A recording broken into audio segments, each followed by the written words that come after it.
Good evening. Madam ଆରମ୍ଭ କରିଦିଅନ୍ତୁ। Sir, हाँ sir, आरंभ କରୁଛି।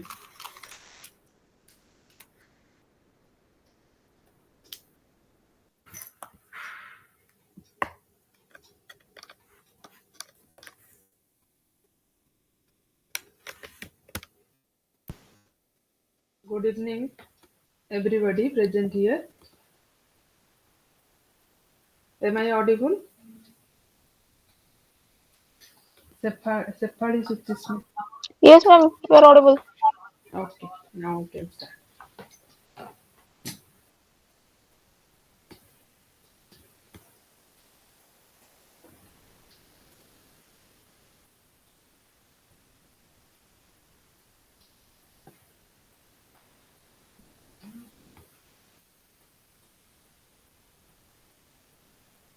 Is it visible to you?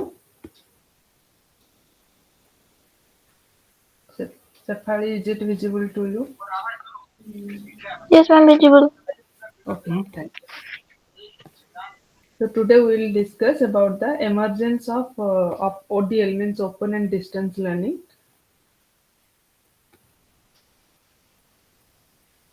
Quality assurance and what are the evolving role of university teacher.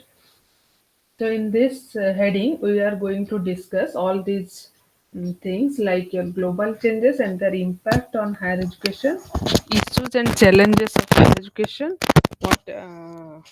what is about the distance education in India, what are the challenges faced by distance education, potential of distance education as a future system, then significance of quality assurance and accreditation, then the concept, approach and methodology of quality assurance and accreditation, benefits of quality assurance and accreditation, challenges of quality assurance and evolving professional role of a university's teacher. So first of all, we have to look before going to the global changes. What are the global changes occurring and how it is impacting the higher education? So first we need to understand the meaning of globalization. What is the meaning of globalization? Actually, in real sense, we all know that globalization is the commercialization, privatization, and capitalization of education, that is your globalization of education. But before that, globalization means your multi-dimensional cross-border integration in every field, like your culture, social and economic political dimension, that is called as globalization. So if we will look into a definition provided by the IMF, International Monetary Fund, it defines globalization as the growing economic interdependence of countries worldwide through increasing the volume and variety of cross border transactions in goods and international capital flows, and also through the more rapid and widespread diffusion of technology. So this is the definition given by your IMF. Actually, what the globalization do, it actually share the knowledge in the field of your cultural knowledge. It may be social knowledge, maybe economic, or it may be political knowledge. So when we will come to the globalization in education, then in education we can focus on the three characteristics like your commercialization, privatization and capitalization of education at the international level, that is called as globalization of education. And why globalization of education? Globalization of education is to share the knowledge, it leads to sharing of the knowledge. So for a nation like our India, the sharing of knowledge is very important, and because knowledge is universal and it is created and disseminated, it should be created and disseminated, so it cannot be confined in a boundary. So globalization in education is very essential in education. So what are the characteristics of globalization? Then we can say in different term, as we say globalization in education, then we will refer to education. So globalization is occurring in different fields like your economy, culture, societal aspect, in all these aspects globalization is occurring. So if you will look into the economic term, if you will speak in an economic term, what is globalization, then we can say a transition from Fordist to post Fordist form of workplace organization. Fordist means who is Ford? Henry Ford is a famous economist. So his period, Henry Ford period, is called as Fordist period, and after Henry Ford, it is called as post Fordist period in economy. So this is the transition from Fordist period to um, uh, of workplace organization, a rise in internationalized advertising and consumption pattern. There is a change, a reduction in barrier to the free flow of goods, workers, and investment across national borders.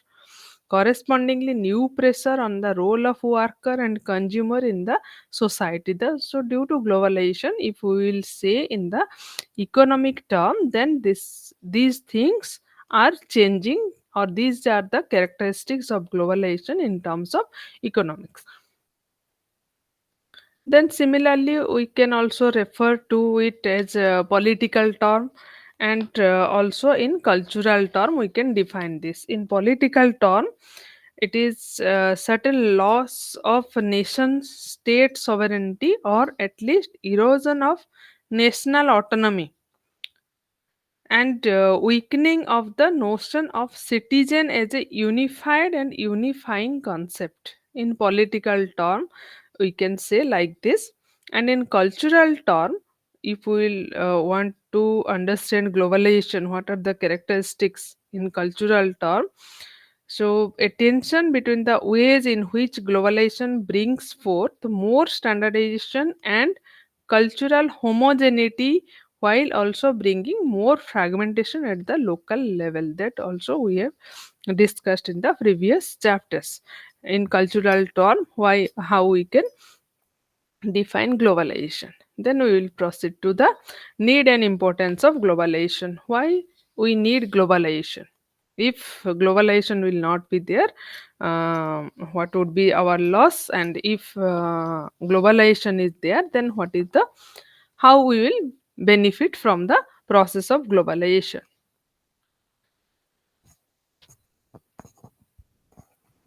So there has been tremendous improvement and unprecedented development, both internally and externally, in the process of transformation and communication. Due to globalization, this process are being changed. Tremendous change is there. That change is now visible in our society, in every field, in your politics, in your culture, or in your education. So in every area we can see the tremendous change, tremendous improvement, what is happening in the globalization process, what is the result of globalization process, you can say. So due to expansion of mass media like your newspaper, radio, television, all countries of the world have come nearer to one another, and it has become necessary for us to discover new resources for the fulfillment of our needs, which have increased much due to the explosion of population, urbanization, and industrialization. So, these are the result of globalization. When globalization occurs, some benefits we get, and also we are facing some loss. You can say loss, or something else, that we are losing what was existing prior to this globalization. So as it is spreading, as we are spreading, we are breaking our boundaries and moving towards the international level, and looking to the world as a, or the universe, or the whole universe as our part.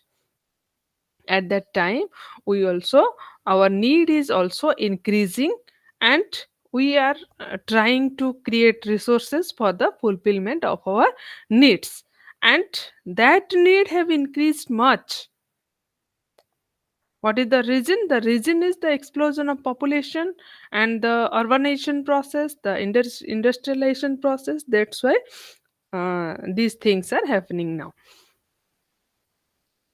Then the development of science and technology has become important with a view to increase production and maintain its quality.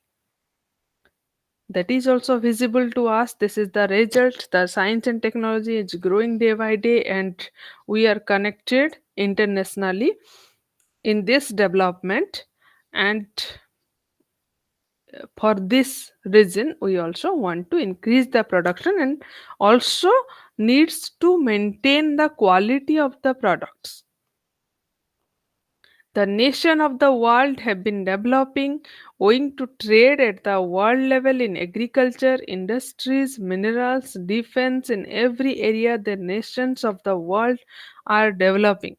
And there is development of a trade between the different nations of the world, so that they all are growing in the field of agriculture, industry and mineral and all such areas. Now you are sitting here and you are able to access the international education in education at the international level.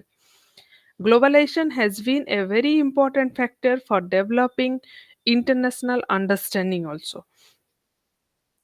All the nations of the world have been forced to give a thought on the international platform in order to find a solution to the cleanliness and purity of the environment, natural calamities, AIDS, population explosion, poverty, and all unemployment.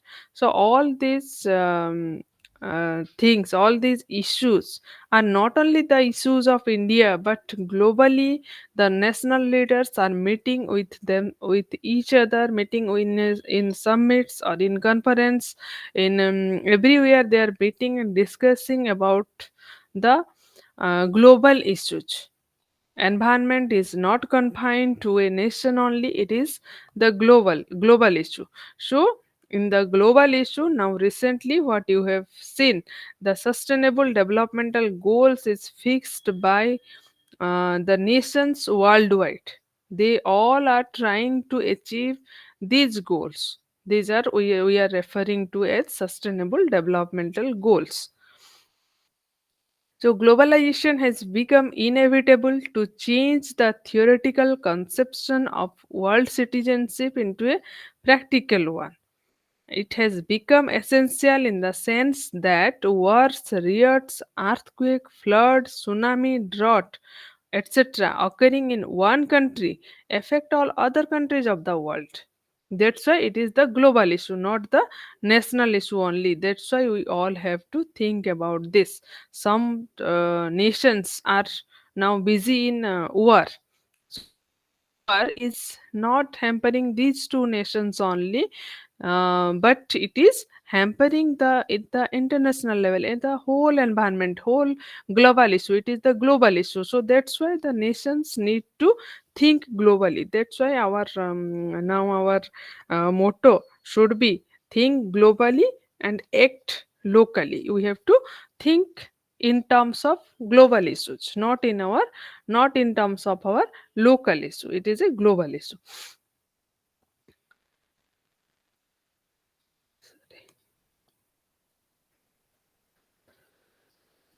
Okay, then these are the needs and importance of globalization.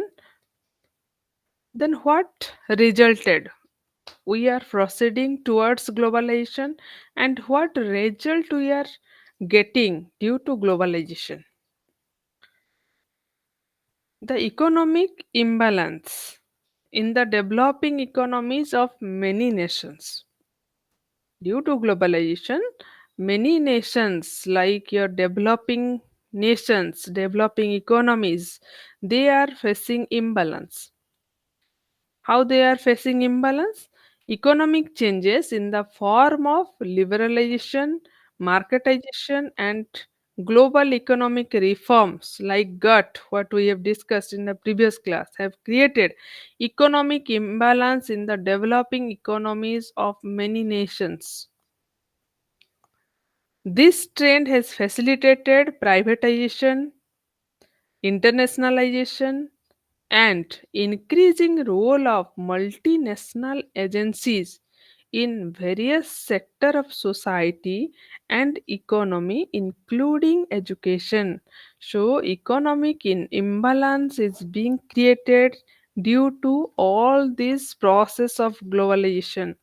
What we are looking now, that is privatization, is occurring. This is due to globalization, and various sectors of the society are being affected due to this.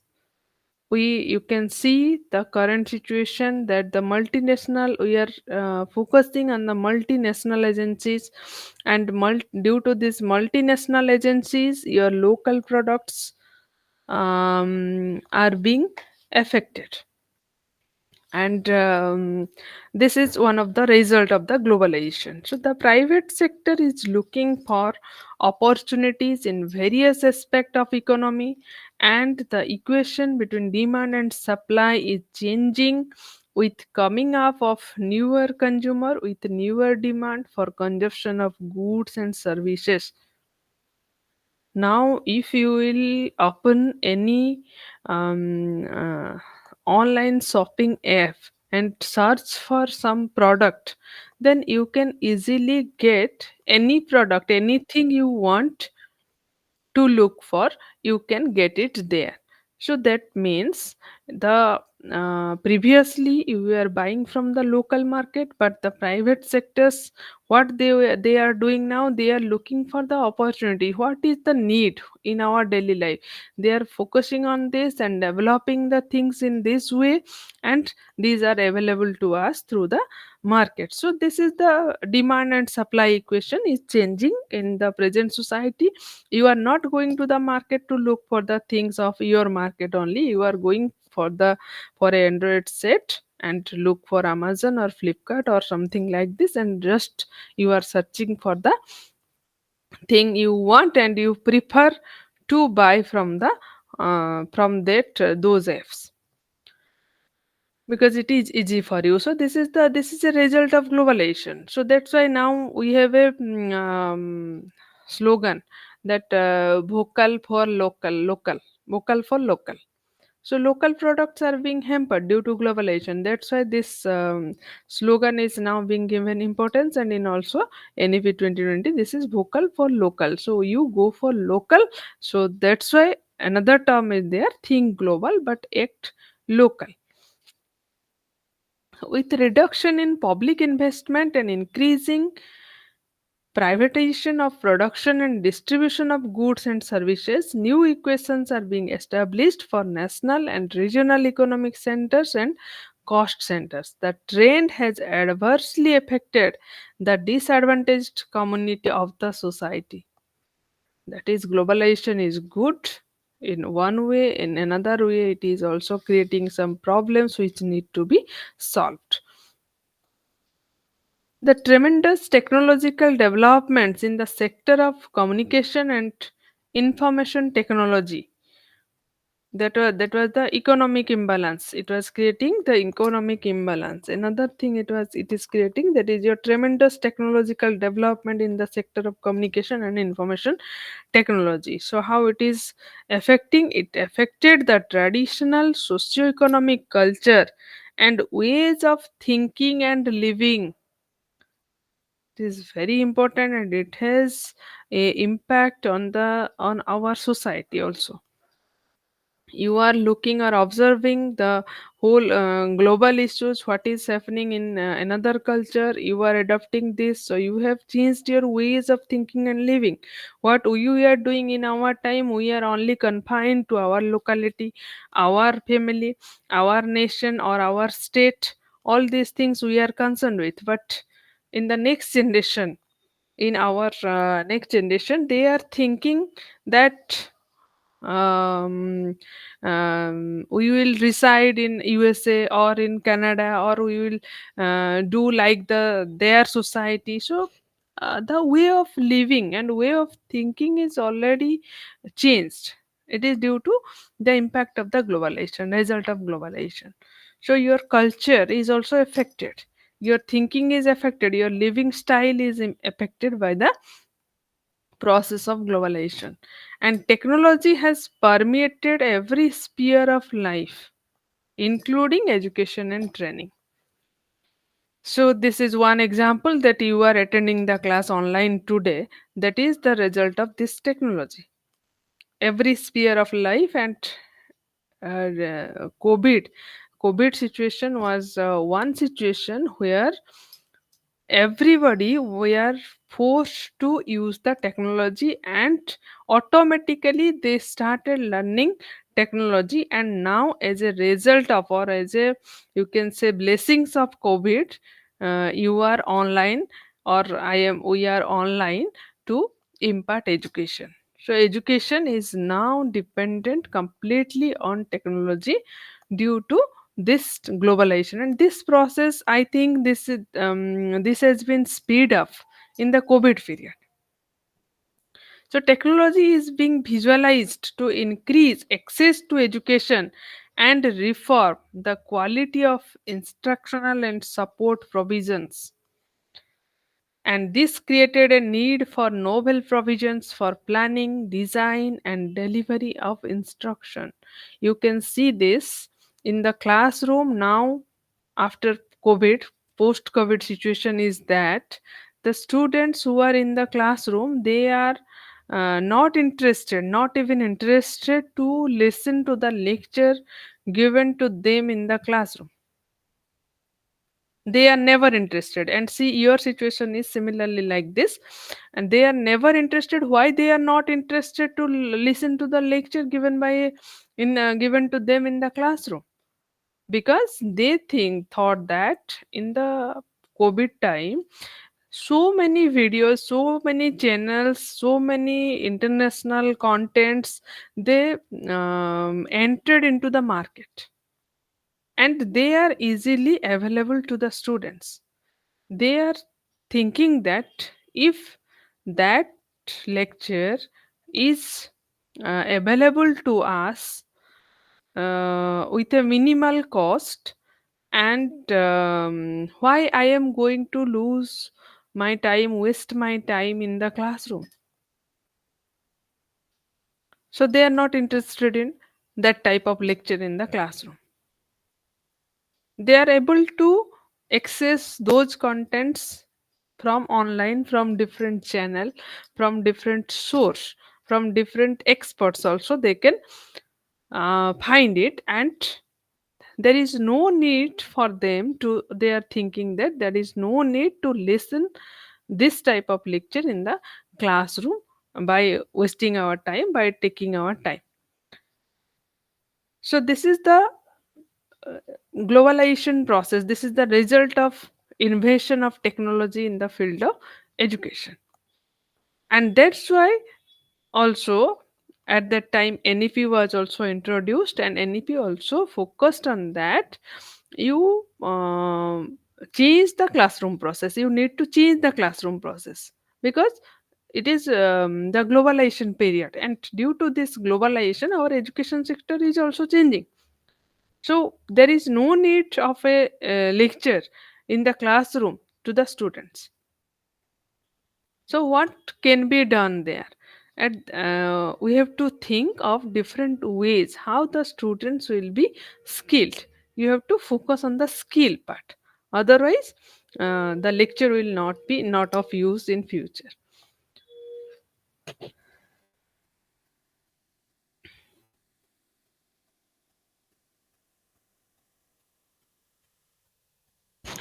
Okay.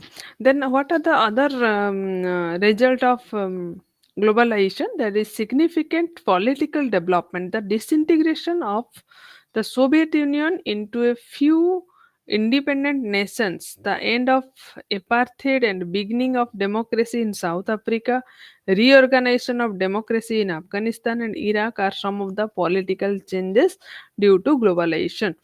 These political changes have necessitated building of societies, bringing in demands for equality, equity, and access in education.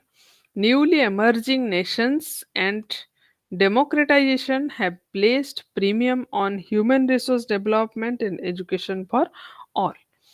So these are the political, some of the political developments due to globalization. Then our concern is global changes affecting higher education. How global changes is affecting education, no doubt. We all agree that it is affecting education, but how it is affecting higher education in different area. So, higher education has been under pressure from both funding agencies and various other stakeholders to be efficient, responsive, flexible, and vibrant. That we have discussed in the previous blocks that when the demand starting from the after independence, post independent period 1948, at that time few universities were there, few higher education institutions were there, and gradually the committee and commissions what they recommended, this resulted in increase in the number of higher education institutions. Also the funding pattern changed, also UGC is established, also all these changes are gradually occurring. And due to the increase in the number of students in the higher education system, so higher education has been under pressure. So when there is the question of funding agencies and various other stakeholders, the higher education need to be efficient, responsive, and flexible and vibrant. For that purpose funding is essential. And due to lack of funding, what we have told in the previous classes also, UGC when was not when there is a large number of institutions are going to open at that time, the funding was not proper. So that's why for enhancing the funding, the higher education comes under pressure. How they are going to be efficient and flexible, vibrant, and responsive. So, in many countries, there has not been a commensurate increase in expenditure on education with every increase in gross national product. So, is the education the product? What product education is giving, that is not visible to the society immediately. It is a long term process, long term goal. After a long time, long duration, it gives the result. So it is not quite visible. So that's why the funding or expenditure on education is very less in our country. So that is a problem here, and that has a greater impact on higher education also. Within educational expenditure, that for higher and further education is decreasing, and post secondary institutions are being asked to generate resources from other than government sources, and especially from increase in student speech. That government, when told to generate resource other than government source, then the fees need to be increased. Then globalization has been very imposing on higher education.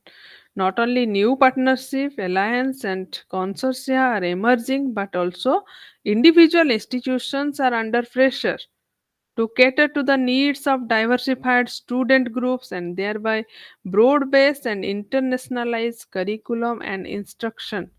You have to maintain the standard, you have to internationalize everything. If you will not internationalize the curriculum or the instruction process, we will not come across all those things, then we will lag behind.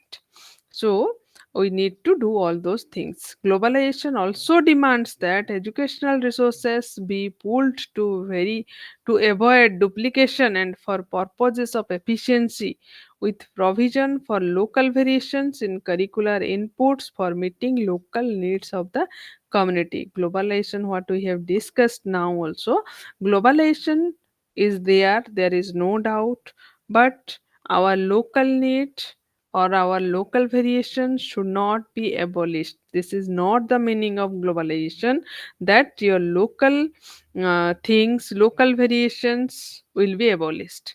You take the local, go with the local, take the local variations, and go for move towards the globalization.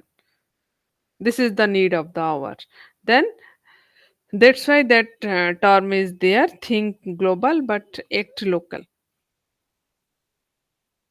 So that's why in the university or higher education institutions there is a provision in the NAC also, that we will discuss in the later slides.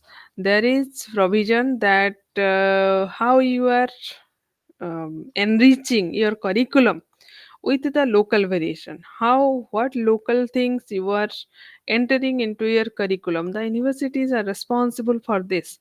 The universities are taking feedback from continuously from the stakeholders, from the local people, the committee what is there with them, and they are trying to incorporate it into the curriculum, main curriculum. So this is the local need should be emphasized also. Local variation need to be emphasized in curriculum and in curricular inputs for meeting local needs of the community. For example, if we will take here one example, suppose in your area there is a local specific art, then that local specific art you need to incorporate into the curriculum of that institution, so that it will be beneficial for the students and it will promote that local art, and that local art will grow and help you in future.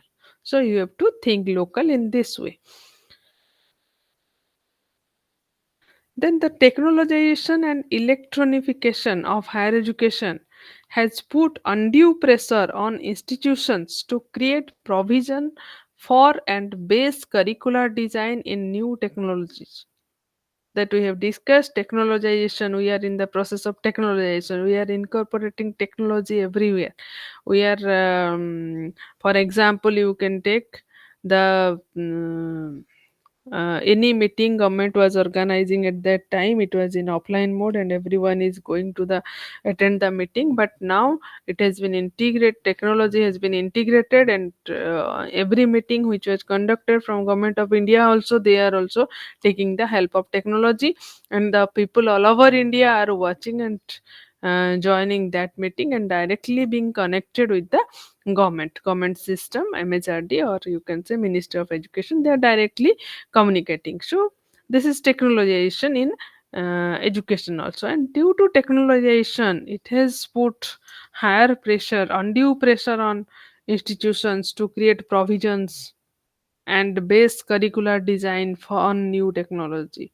So that is a problem also in higher education. Now you can see when the technologization occur, then every institution, now also you can see in our state also we are struggling for the for a smart classroom, or you can say smart board or your interactive board that need to be installed in the institution. Otherwise you will say that this is not sufficient, or students will not prefer this. So you have to unnecessarily create all these provisions in your institution, and not only the infrastructural provisions, you have to create the technical portions for this.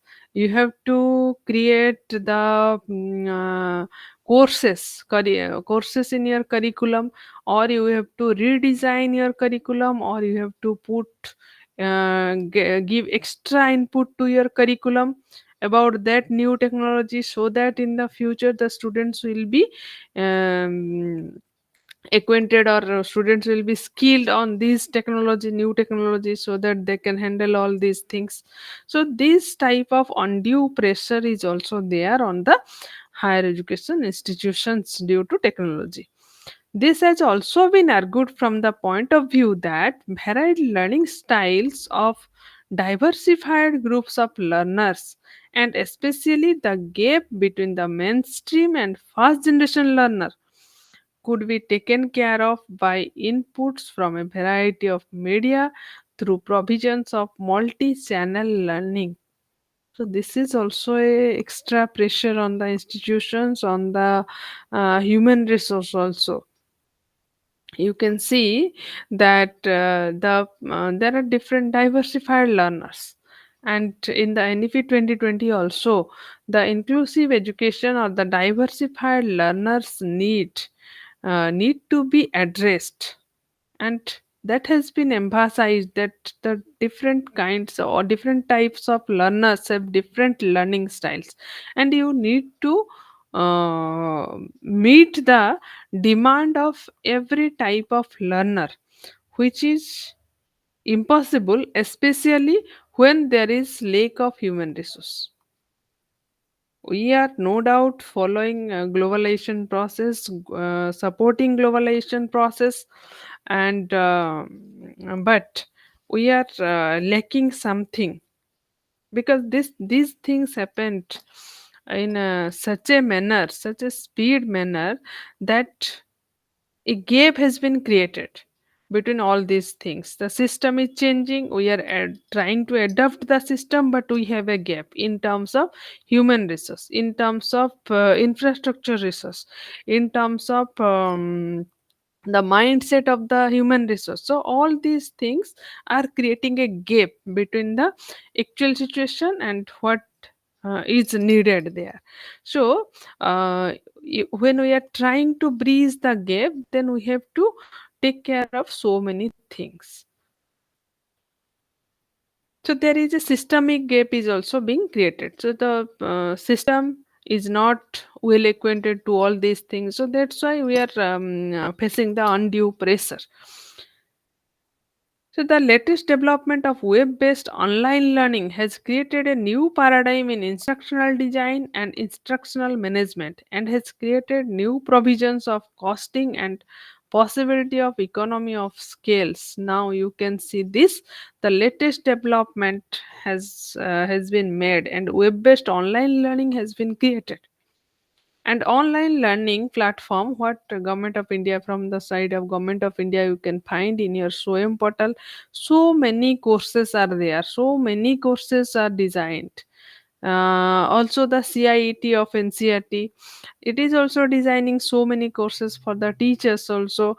And in one day you if you want to learn these web based online courses, then you can find that in one time period you are finding 8 to 10 courses, or you want that course, that means you are enrolled. But you will see these courses, how frequently they are running, and how they are creating a pressure on the system as well as on the individual. So this is a shift, it is a positive shift, but in a very short time so many courses has been developed. So as it is developed, it is creating new provisions also.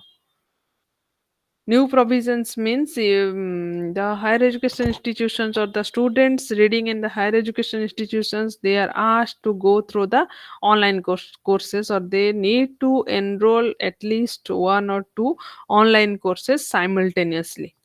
So they are getting pressure. So these are the uh, problems which are creating pressure on the higher education system. And with increasing diversity in student population and concomitant curricular provisions, the issues of quality assurance and accreditations are assuming greater significance. While institutional, departmental, and individual faculty performance are being evaluated and related to funding provisions, institutions are under increasing pressure to let themselves go through the process of accreditation. So this is obvious that when we are proceeding towards a global world or globalization process, we are moving through the globalization process, then we have a large student population with us. In the higher education system, we have a large student population now. Then we need to satisfy the student population, their need. What is their need? And again, this student population contains diversity of students. There is a diversity, and each group, diversity means there are different groups, so each group need quality education. So there will obviously a quality issue. So as there will be a quality issue and you are going to satisfy different categories of students, so You need to assure the quality and accreditate the quality, which is of great significance in the present world. In the present higher education system, there is a essential, or there is a need to assure the quality, or without assuring the quality, you cannot be accredited, and you cannot enter into the globalization process. So you have to assure the quality of the education. And when there is a question that you are going to assure the quality of your institution, then what will be assessed there? The institution, the department, the individual faculty performance, everything is going to be quality assured, and everything will be accredited by assessment through an agency or through a process of accreditation, that is called as third party accreditation. Third party will come and accredited, assess you, accredited the institution. That is commonly we are now everybody is aware of it, that is your National Accreditation Council. And international benchmarks are being put up for conforming to such standards, and also institutions are required to satisfy various accrediting bodies, councils for different programs of study separately.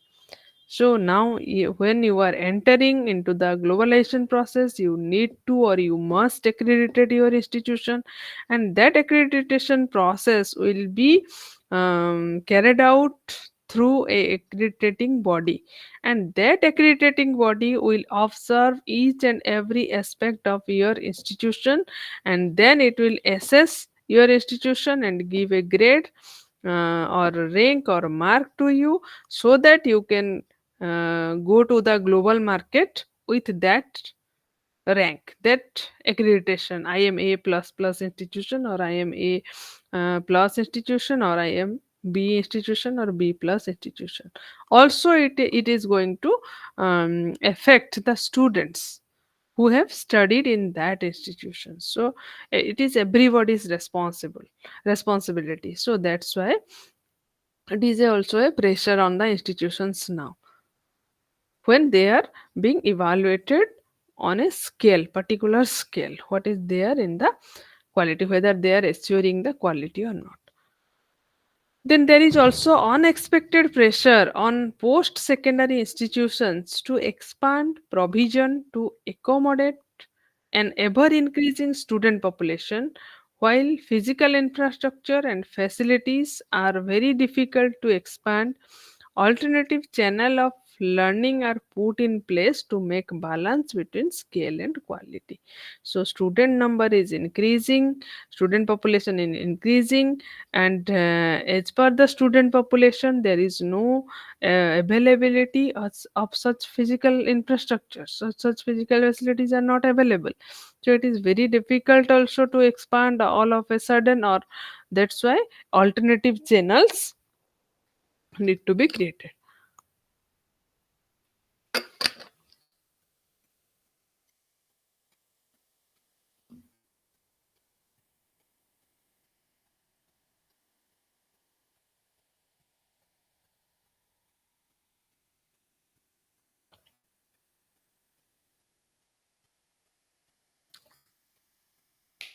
So alternative, what is that alternative channel? That alternative channel can make a balance. That's why the distance education program came into existence. So community education is emerging as an important dimension of lifelong education, and alternative educational provisions beyond the extension program of higher education institutions are being explored to meet this growing need. Education, training, and research are being called for to solve the needs of the local community. With increasing job mobility, specialization, and the need for multi skilling and constant updation, Continuous professional development has greater significance in various professional areas. So, as we have talked about the globalization process, and globalization process is nothing but moving towards a better world, or you can say the knowledgeous world, and we are connecting internationally. That's why, accordingly, we also need specialization and also need of multi skilling. You need to be skilled. No marks or no rote learning will work there. You need to be skilled, and not only skilled, you need to be multi skilled, and constant updation of your knowledge. Constant updation of your knowledge means if you are in the job also, but you need to update yourself through different courses, through different skills, what you are facing and what you are going to face in future. You have to update yourself. Continuous professional development also has greater significance in various professional areas. So, when you are in a profession, you need to develop professionally through acquiring different skills, achieving or enriching your profession through different courses, different specialization that you need to do. And increasing job mobility is also there. Previously, when you enter into a job means your job will end there.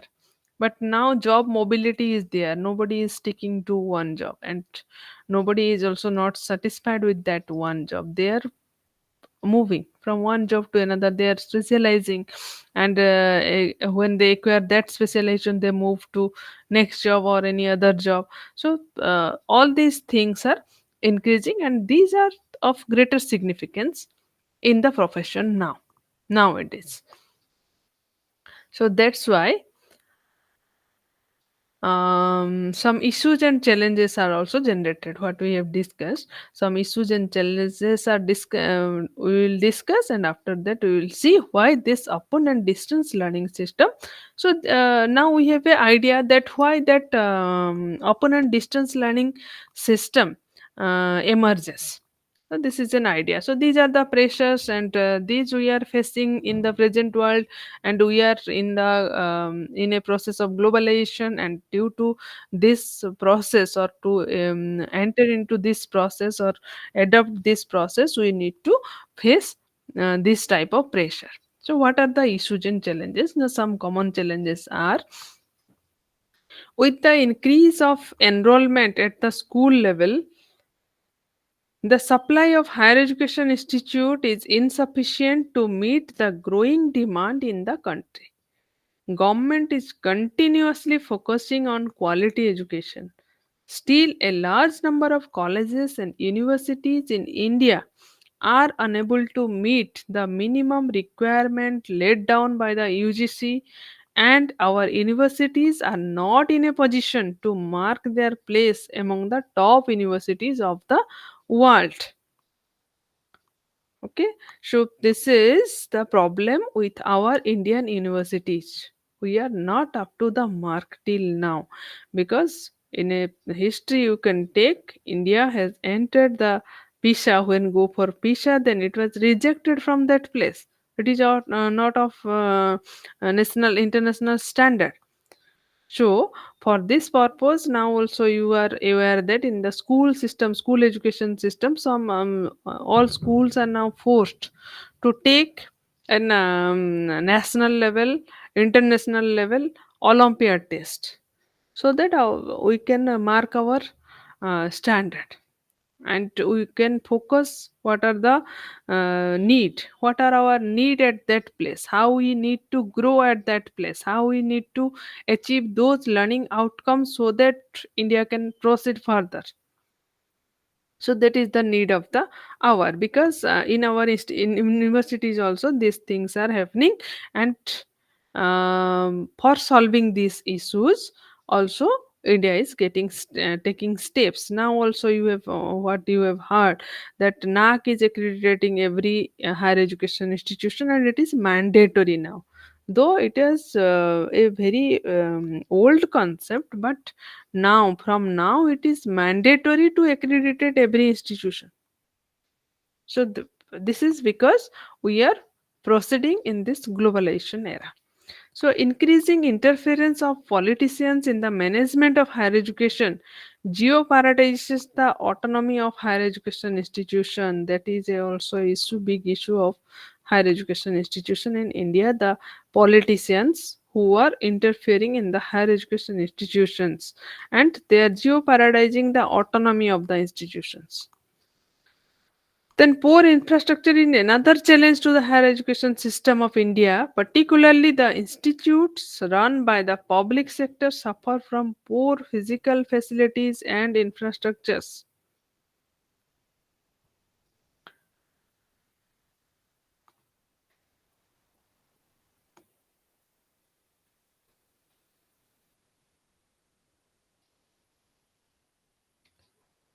Okay, so these are the common challenges what we have discussed here. These are the issues and challenges what is created with the increase in pressure on the higher education system.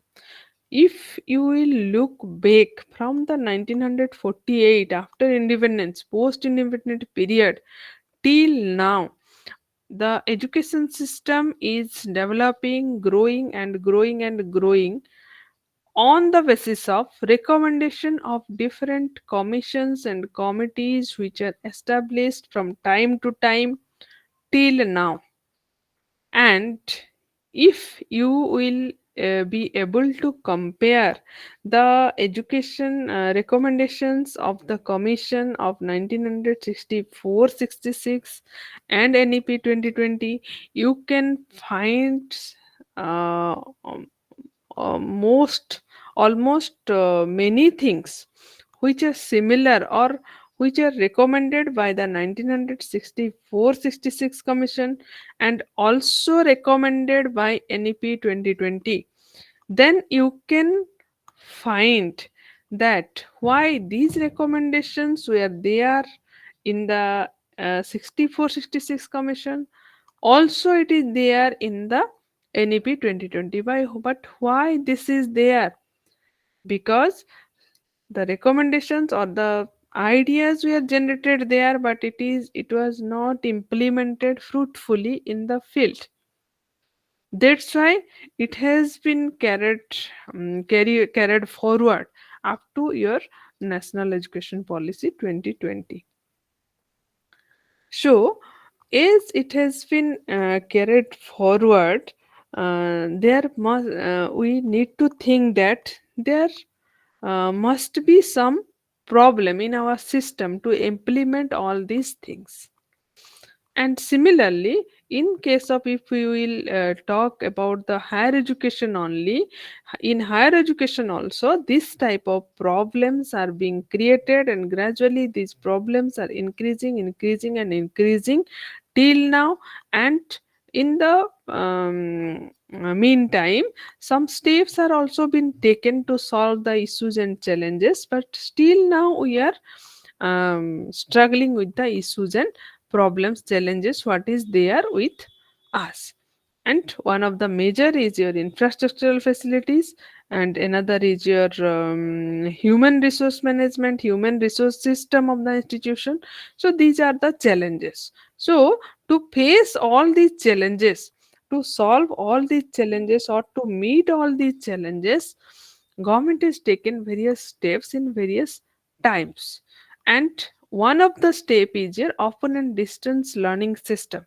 So government has created or taken given permission to distance learning centers, distance education centers in different times, so that that issue, that increasing pressure on higher education institution can be solved. Some problems, some students will be enrolled in the distance education course, and they will come to institution for a very smaller period of time, or you may say in the vacation period, and they will complete the course. So this is an alternative education, alternative ways of education, or alternative ways to the problems, or to the issues and challenges of higher education. So these are the common issues or challenges.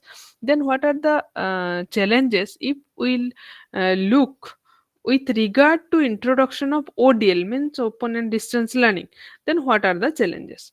The pressure on institution of higher learning is tremendous, and all the central, state, and deemed to be universities and institutions of national importance have not been able to meet the need for increasing aspiration of education. So, apart from the private institutions, the central government is proposing to expand the provision for distance learning so as to accommodate at least half of the future demand for higher learning through this mode. So, this was the aim of the um, government. At least half of future demand will be fulfilled by the distance learning. So, while the distance learning system caters to about 20% of all higher education students, it is expected to increase the intake to about 40% in the 10th plan. The funding has been a major issue with decreasing resource allocation for higher education. Universities are required to mobilize additional resources from either increasing students' fees or tapping other resources like expansion of university industry linkage and offering distance learning program, whether they will be linked to the industry so that they can create some source for the university, or they will offer the distance learning program which is going to expected to solve the problem, some of the problem.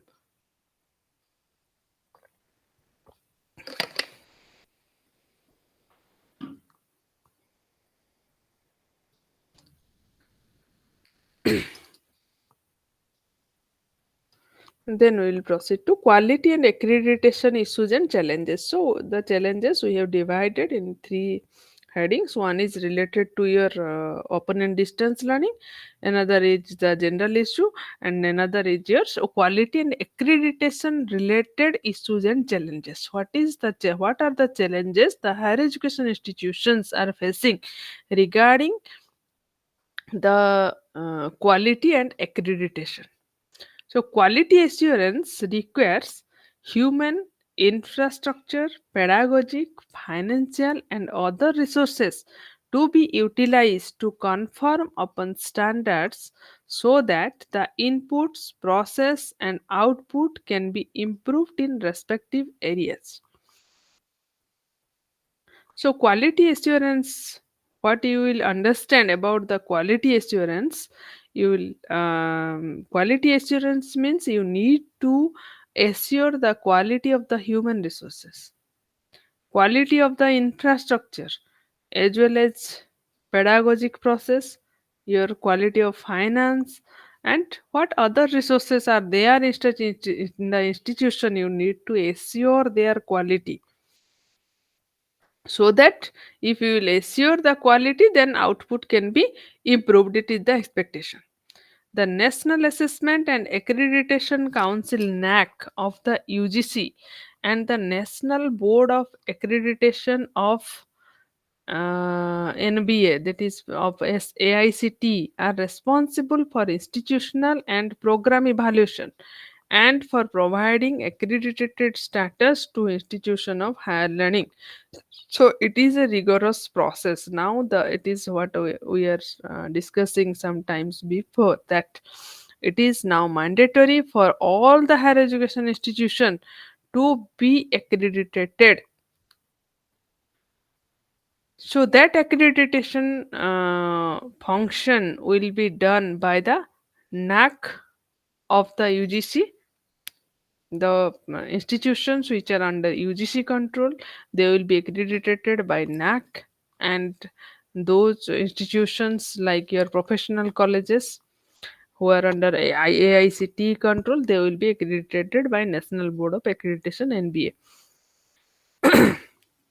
Universities are also required to conform to the standards set by various other councils, like your Medical Council of India is also accrediting body or quality control body, Indian Nursing Council for nursing school, National Council of Teacher Education for teacher education, is also the Distance Education Council of India, Council of Indira Gandhi National Open University IGNO DEC. So all these will be required to conform the standards.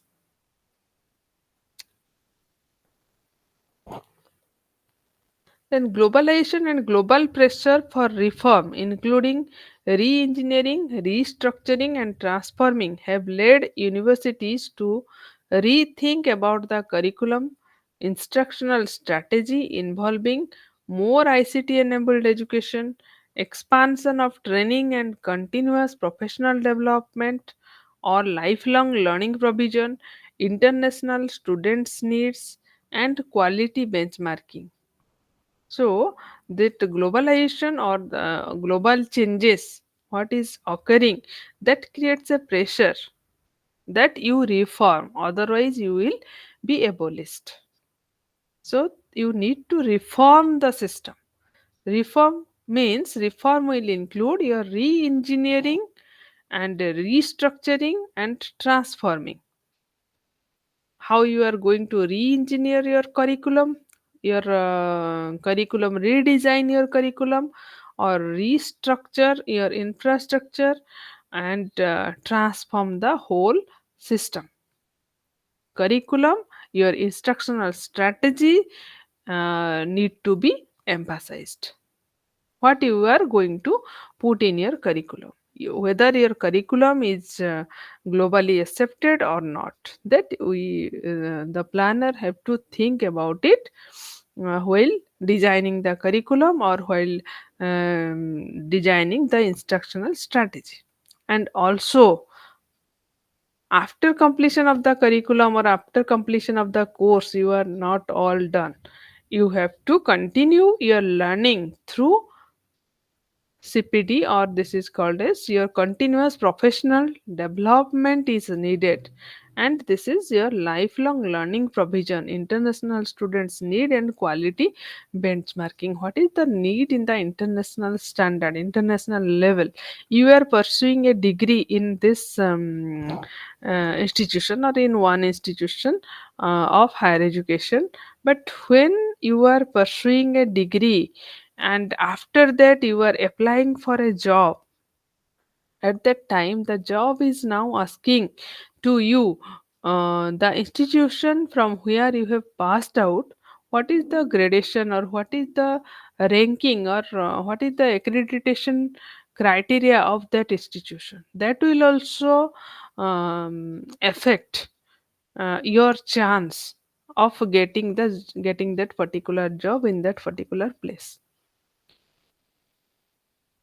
So now, because this is now the need of the hour, that every institution is accredited. So this involves competition and formation of strategic alliances. While many of the universities are getting into more of strategic planning, only a few have adopted holistic planning initiatives, which involve system-wide implementation of especially ICT enabled teaching, training, research, extension, management, service, and evaluation. Everything need to be planned properly and implemented properly. So now, if you will look into the higher education institutions, especially the universities or other higher education institutions, all are busy. Prior to this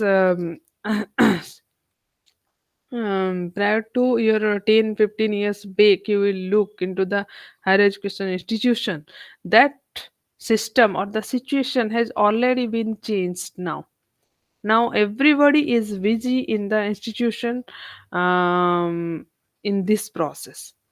They have to do the teaching work, instructional work, then they have to train, they have to work for the society also, and they have to link themselves with the community works from which the community is getting benefit. They have to do the research work, extension activities. They have to manage the management works, and service evaluation. All these works are given to them. They need to do this. So that's why. And also they have to show how the community is benefited from them. That is also a part of the curriculum, and that they have to fulfill all these things because there is competition. And curriculum upgrading, updating, and diversification is still a central issue in universities. While most have not been updated and transformed in the pattern suggested by University Grant Commission through their curriculum development cells, there is also an increasing need to diversify curriculum and course structure to meet emerging specialized need for education and training. Extension has remained an elusive aspect of curriculum, and so is the quality of research. So, this is an important aspect in the quality concern, curriculum upgradation and updating and diversification of curriculum. So many changes have now occurred in the system. Curriculum is upgrading. You have to sit twice in a year to see the curriculum. You have to reach to the all the stakeholders who have passed from your university or from your institution, what they are doing, how they are implementing the curriculum in their field, whether the curriculum contents what were there in your university curriculum, whether it is helping in the field or not, that all data you have to collect from your institution, and accordingly you have to take decision what is there in the field and what you are doing in the institution. So accordingly you have to upgrade your curriculum, otherwise it will not be beneficial, it will not be helpful in transforming the system, as well as in the process of globalization it will be a failure.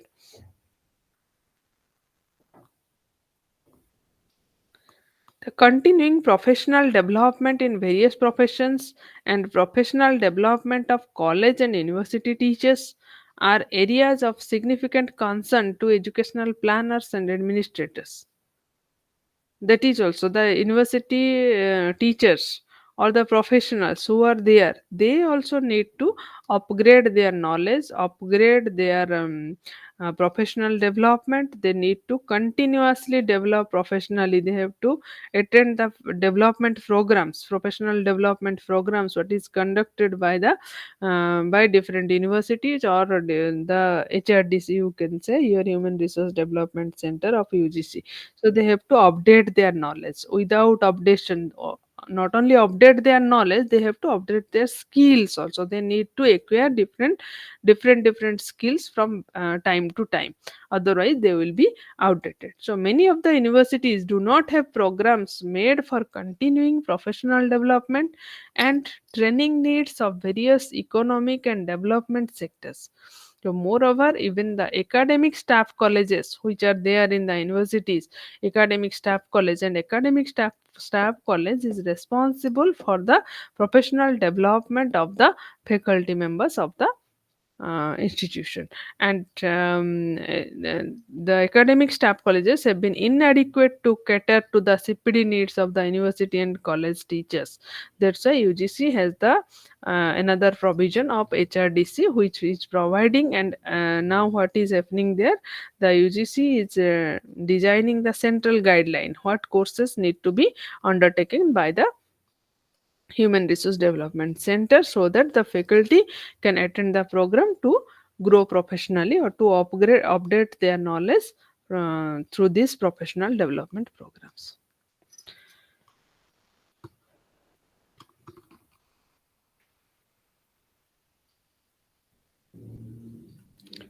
So these were the challenges, and what challenges facing the education system is facing. So due to all these things, there is a change we have talked about, that there is the emergence of distance education system. So the distance three teams from Indian government has visited from former USSR in 1967 to 71 and suggested distance learning or correspondence education. Stay at home and learn. So as a corrective remedy. So they told that in USSR, so there is a system of distance learning or correspondence education so that everybody can learn as you are learning by staying at your home. I am teaching at staying at my home. So this type of system was proposed at that time in between 1967 to 71 period. The delegation's recommendations were really helpful to individuals setting up the complementing correspondence or distance learning mode. So from that time the distance learning mode emerged, and the correspondence education was designed to provide more chances to people who had not completed their formal education, were unable to pay for possibly late necessary grades to be admitted. So all these people will be admitted to correspondence course. The creation of more funds for traditional education and research, as well as a partial balance for student discontent, were the other concealed goals of the emergence of open and distance learning system. Subsequent to the initiation of correspondence course in the University of Delhi, many universities, especially in the northern part of the country, started correspondence course. So when one correspondence course was proposed, so first from the University of Delhi, it has been inaugurated, and after that, many of the universities also started their corresponding course.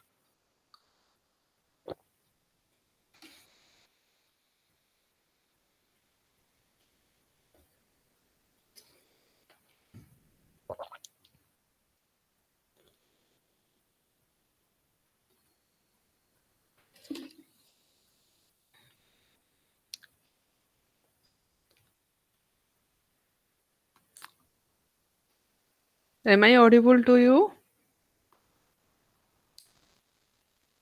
Yes, ma'am. Okay, okay, okay. Thank you. Then the establishment of Indira Gandhi National Open University in 1985 began offering programs, and by 1987 it had brought in a new era of high quality online learning and training while upholding the principles of equity and access. So it was the first open university in distance learning area in 1900. From 1985 it was functioning. So additionally, ICT was employed extensively and aggressively for the first time in the nation's higher education system. IGNO offered a lot of unconventional programs. Unconventional means diversity of programs, even though many correspondence learning institutions offered a variety of courses. So, as IGNO is providing different types of courses, so all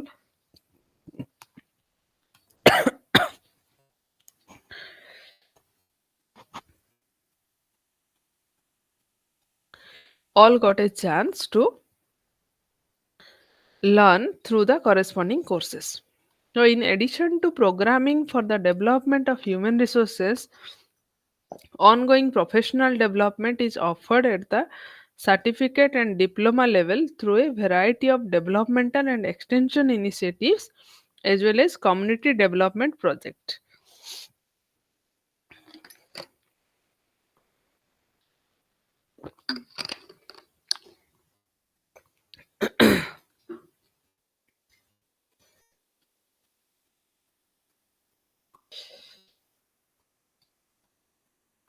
And also the IGNO has a agenda, that higher education for all agenda. So everybody is able to attend attend their desired area of learning through the distance education program. Then, though distance education program exists there, and it is a benefit for the people who are unable to take the higher learning due to so many problems, maybe different problem, but so many problems. So they are able to attend the higher education courses through the distance learning program which is conducted in the country. But what are the challenges before often and distance learning system?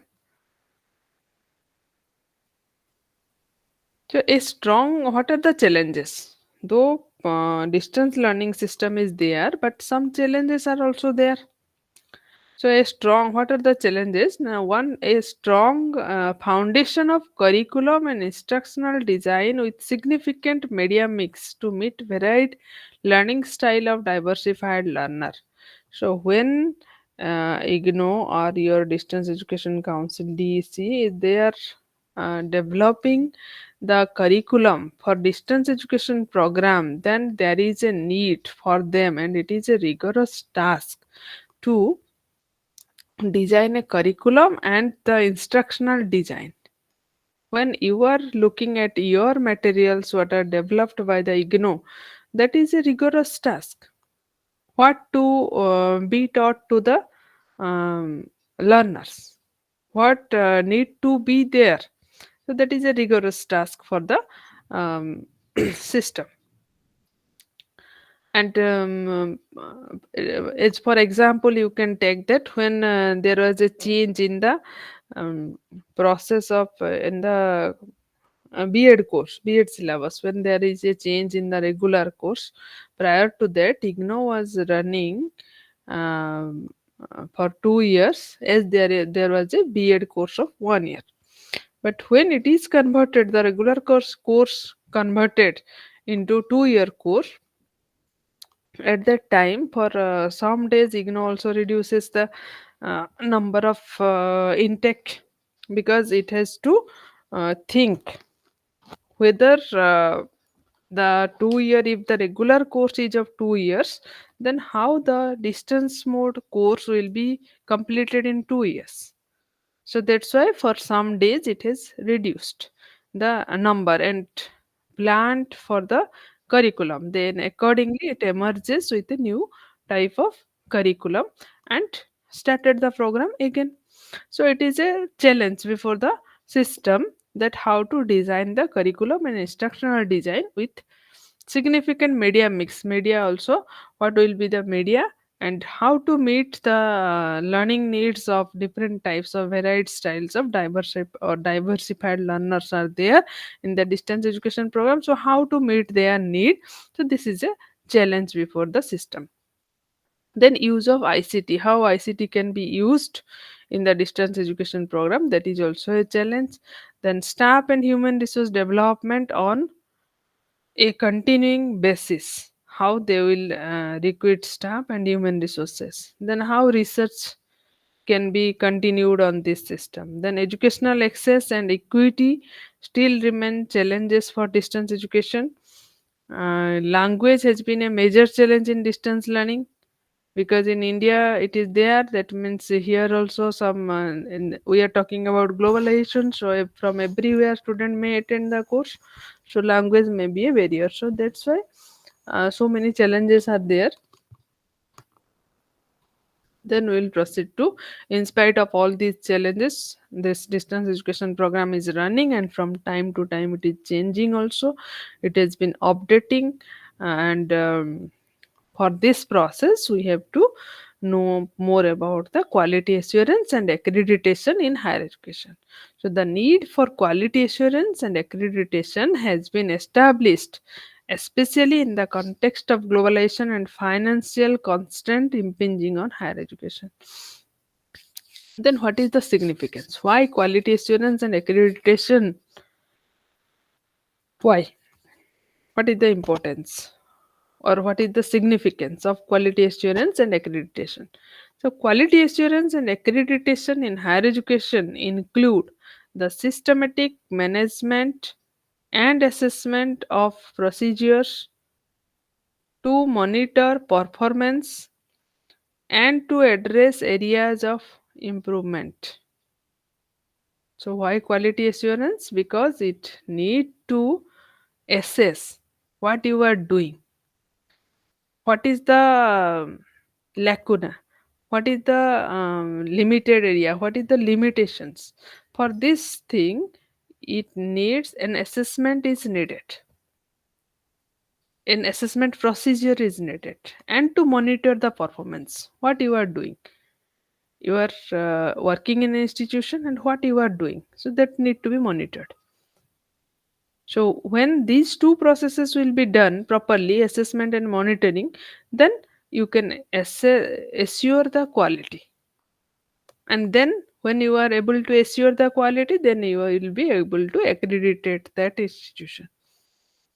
And in the context of globalization, without assuring the quality of higher education program, it is not possible to ensure credit transfer and student mobility, to address manpower needs or to improve economic productivity. So we need to accredit it.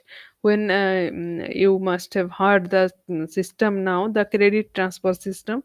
So if you are not accrediting the institutions, then you will not be able to transfer the credit. And student mobility, what type of flexibility is there in the NEP 2020? So in that context, you need to accredit it and assure the quality of education. So the what are the needs? The first need is first point is your maintaining academic standards. Quality assurance ensures that educational institutions maintain certain academic standards. It helps in evaluating and improving the quality of teaching, learning, and research in higher education institutions. So, to maintain these academic standards, quality assurance is essential. Enhancing students' learning experience by regularly assessing and improving the curriculum, teaching methods, and resource. Quality assurance contributes to a better learning environment and experience of our students. So students will experience better if you will update the curriculum or improve the curriculum. Credibility and recognition. Accreditation provides a seal of approval indicating that an institution or program meets certain quality standard. This recognition is crucial for students when choosing a school, as it assures them of the value of their education. So what I have told sometime before, that when you are applying for a job or going to take admission in another institution, it may be national, maybe international, at that time you how you will be recognized, from where you have completed your course, and that institution from where you have completed the course, that what is the accreditation of that institution. So accordingly, we will be recognized there. So facilitating transfer of credits. Accredited institutions are generally recognized by other accredited institution, which is important for students who wish to transfer credits or pursue further education. That is important for the students. Attracting students and faculty. A strong reputation for quality can attract not only high caliber students but also talented faculty and researchers. This is a plus plus institution, so they will be interested for that institution, so thereby enhancing the institution's overall profile and competitiveness. That's why it is necessary. Global mobility and employment opportunity. Accredited degrees are often more readily recognized by employers and other institutions globally, which is important in an increasingly interconnected world. As this is an interconnected world, and you might have heard the news that you can read in the or you can learn in the international universities by staying in India also. They will do in with the Indian institutions. So this recognition can lead to better job opportunities for graduates. Assurance to employers and society. Employers and society benefit from knowing that graduates have received an education that meets certain standards of quality. It assures employers of the competencies and readiness of graduates for the workforce. Then continuous improvement. The process of quality assurance And accreditation encourages institutions to continually evaluate and improve their programs and services, fostering a culture of continuous improvement. You cannot sit there for a moment. You need to move. Your institution need to move. Continuous improvement is necessary. That's why accreditation is necessary.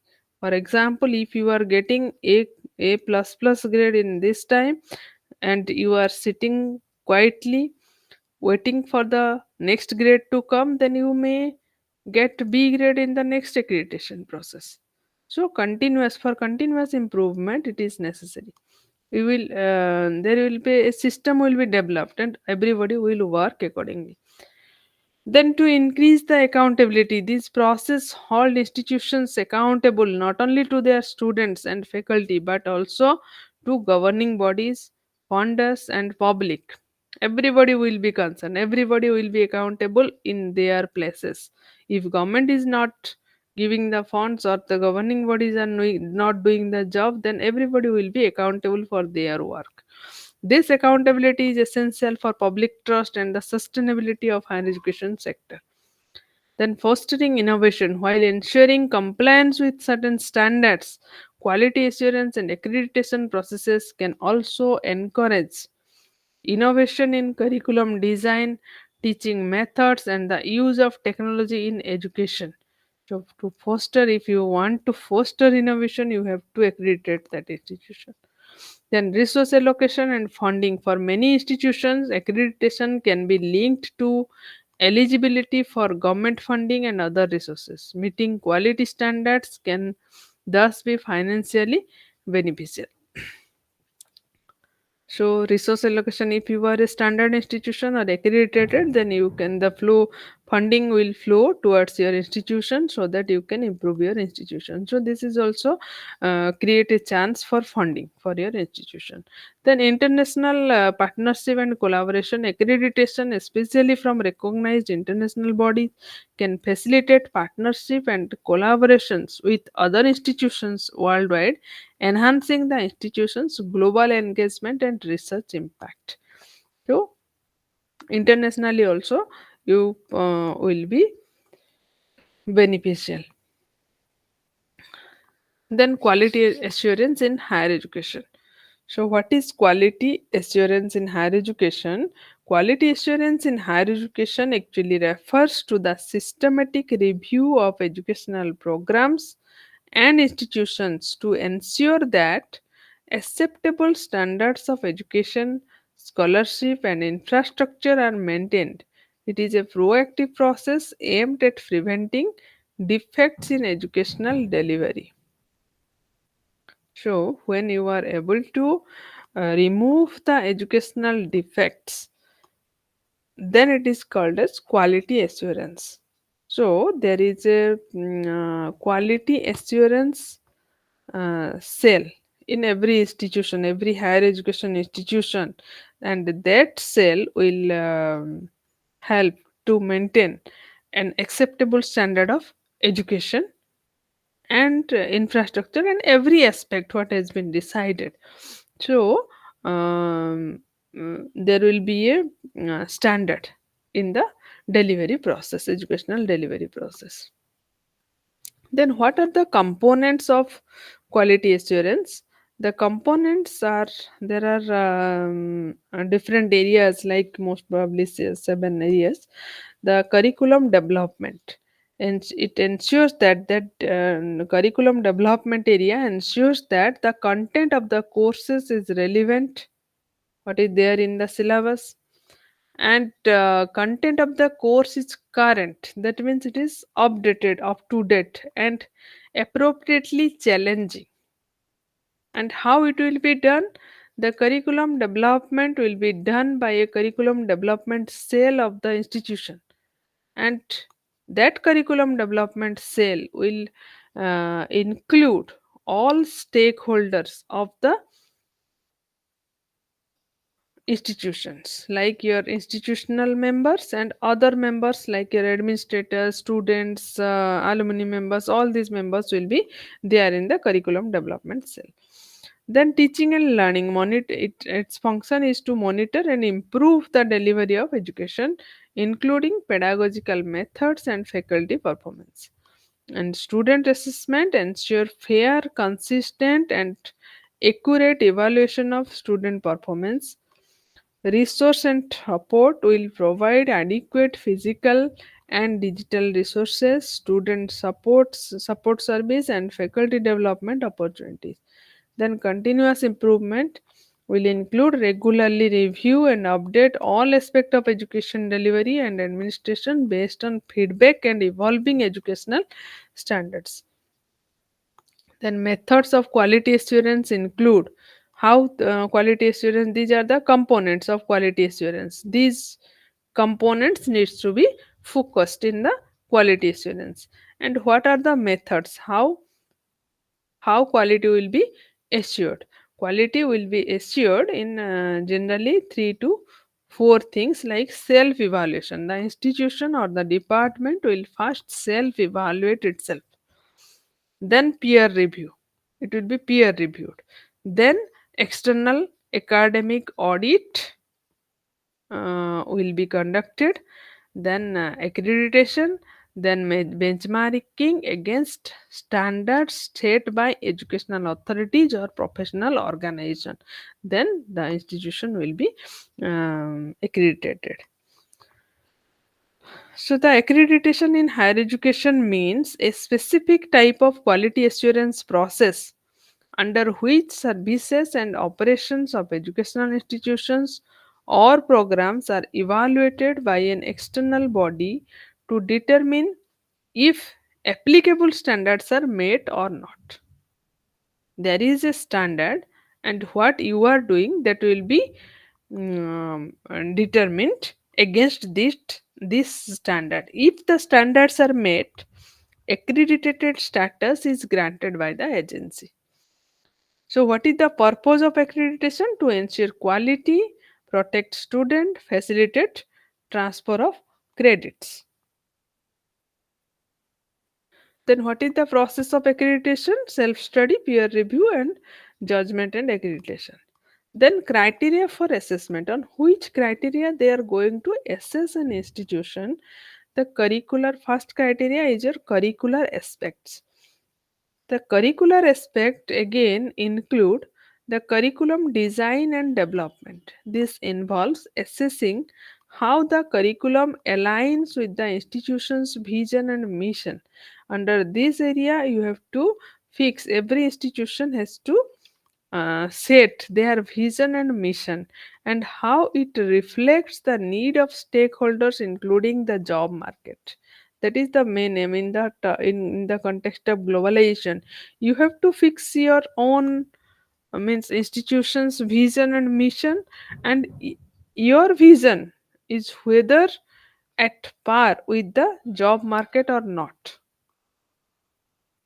That need to be reflected in your vision and mission. Accordingly, your curriculum need to be developed. And academic, second area is your academic flexibility. The range of options and flexibility offered to students, including elective courses, programs, options, credit transfer system everywhere. What is your academic flexibility area? Then your curriculum enrichment.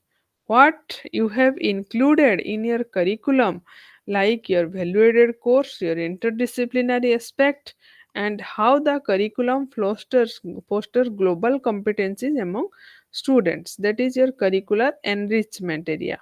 Then feedback on curriculum. If you are doing all these things, developing or designing your curriculum, you are giving the academic flexibility and enriching your curriculum, then take feedback from the stakeholders. That is the mechanism for obtaining feedback from various stakeholders. Who are your stakeholders? Your stakeholders are the students, alumni, employers. All these are the stakeholders. Take the feedback from them, how they are using the things in their field, and accordingly use it in the curriculum enhancement. Then what is the best practices in curricular aspect? Then, what innovative practices are used in curriculum planning and implementation? So, this is one aspect or one criteria of curricular aspect. Then, your next criteria or criteria 2 is your teaching, learning, and evaluation. So teaching, learning and evaluation process. In teaching, learning, evaluation part, they will evaluate the following like your students enrollment and profile, the admission process, the in student enrollment and profile, they will see the admission process, diversity and inclusivity in student enrollment, then catering to diverse needs, mechanism in place of support of students from varied backgrounds including slow and advanced learner, how you are catered to the diverse need of the learner. Then what are the teaching learning process, the effectiveness of teaching methods, use of ICT in teaching, how you are doing this, and the overall facilitation of learning process, how you are doing, all these things will be evaluated or assessed. Then what is the teacher quality, what are the qualifications, what are the experience and competency of faculty members, what the faculty members are doing, how they are supporting the community, how they are making their contribution to the research and extension activities, all these are included in the teacher quality aspect. Then evaluation process and reforms, the fairness and transparency of the evaluation process, the frequency and mode of assessment, the reforms undertaken, all these are evaluated in this step. Then student performance and learning outcome, academic performance of students, achievement of program outcome and student progression. Program outcome is designed by the UGC and you have to whether you are achieving the outcome or not, that you have to see. Then best practices in teaching learning process and evaluation, what are the best practices or innovative practices you are doing and how to enhance the quality of teaching and evaluation. So all these things are included under the second chapter or second criteria, that is your teaching learning and evaluation criteria. Then other criteria, these are the something in details. When other criterias are also there, like your research, consultancy, and extension, how research is being emphasized in your institution, and what extension works you are doing. Then third, this is third one, and fourth one is your infrastructure and learning resources, and the fifth one is your student support and progression, how you are supporting the students and how they are progressing. All these things are there, and organization and it's the seventh one is your organization and management, how your everything is organized, and what best practices is the next one, and what best practices you are doing, whether you have taken the green initiative or not, whether how you are managing your electricity requirement, how you are managing the water resources, and what is the source of your water, and how you are doing something innovative to conserve water. So all these things are included in the best practices. So how best you are functioning in your institution, how best your institution is contributing towards the sustainable developmental goals. This is the main motto of this heading, the best practices of your institution. So whether your institution is a sustainable institution or it is contributing towards sustainable development or not, this is there in the best practices. Okay.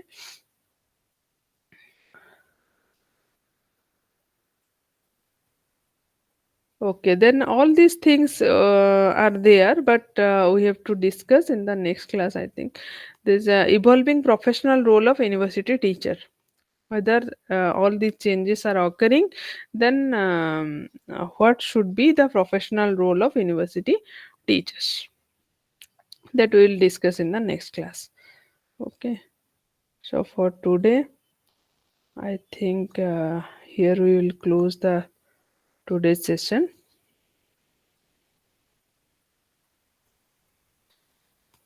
Okay, thank you for listening and attending the session.